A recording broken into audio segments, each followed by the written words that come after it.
Well, hello everybody and welcome to my shop.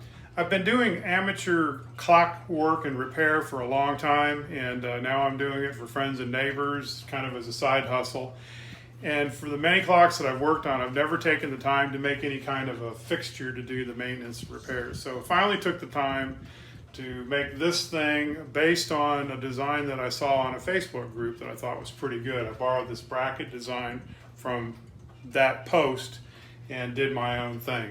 So my garage is in a little bit of a state right now, so we're going to take this thing inside the house and work on the dining table here to demonstrate it. Please don't tell my wife.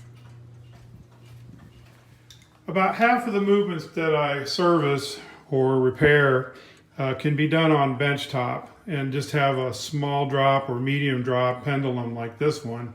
But this design will allow for a grandfather clock as well.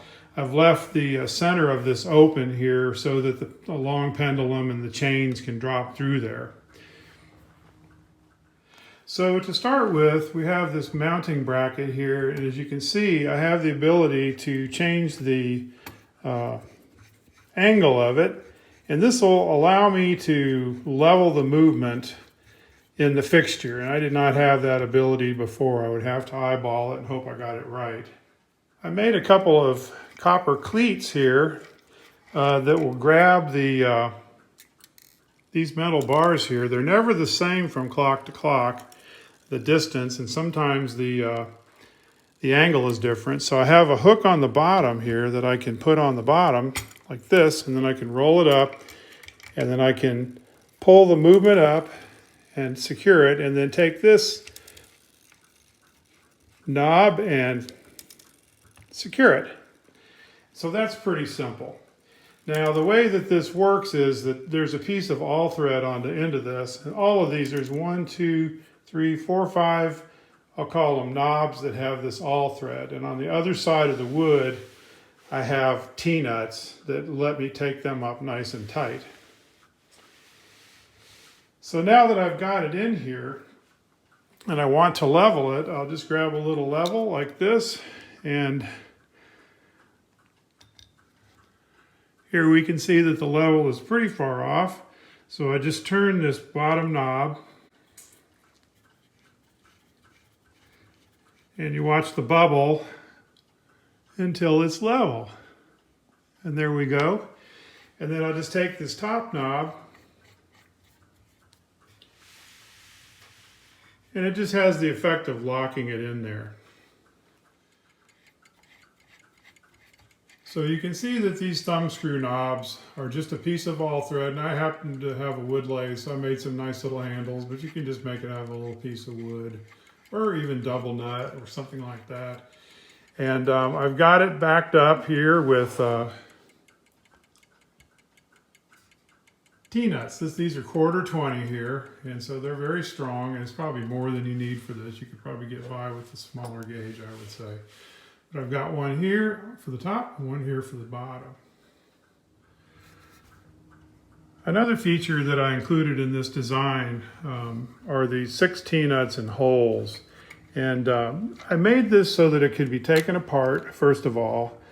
I have a couple of locations where I work, so it would be handy for me to take this thing apart. So I can take these Tee Nuts out of here like this. And we're in 2 parts basically, so it kind of reduces the amount of space that this thing takes up. The reason that I have the 6 holes is so that I can place the vertical piece into one of 3 positions. Now today I have it in the middle because I'm working on this bracket clock and the pendulum doesn't drop down very far. But if I had a grandfather clock where the pendulum stands pretty far off the back, then I could move this vertical piece to one side or the other, whatever I decide. And then I just screw these back down and I'm in business. Snug those down. And so now you can see that this thing is aligned to one side or the other, and that way, depending on where you want your pendulum to drop, you can adjust it. And there's different designs out there, so I wanted to make this thing as universal as I could.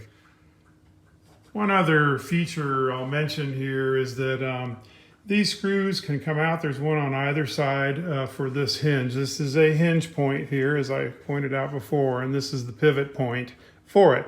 So I drilled 4 or 5 holes in there, 1/2 inch apart. So if for some reason I have a movement that I want to move up or down inside this arrangement, I can do that. I probably will never have to do it. It's hard to say, but I just wanted to make sure that I had the flexibility to do that if I needed to.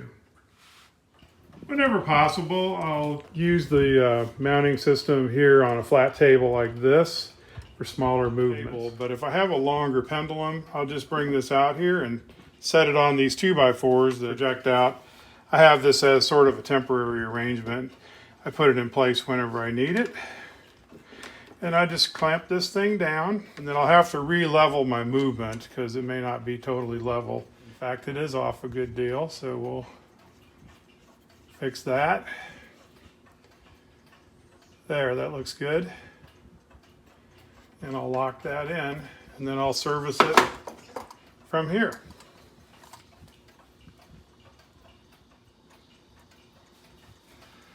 Well, I hope you enjoyed this video, got something out of it, or at least enjoyed it. I have several other clock repair type videos out there, and I'm going to connect a link to that playlist if you'd like to see some of those. Thanks so much for watching. Gosh, this movement is working pretty well. Should I mess with it?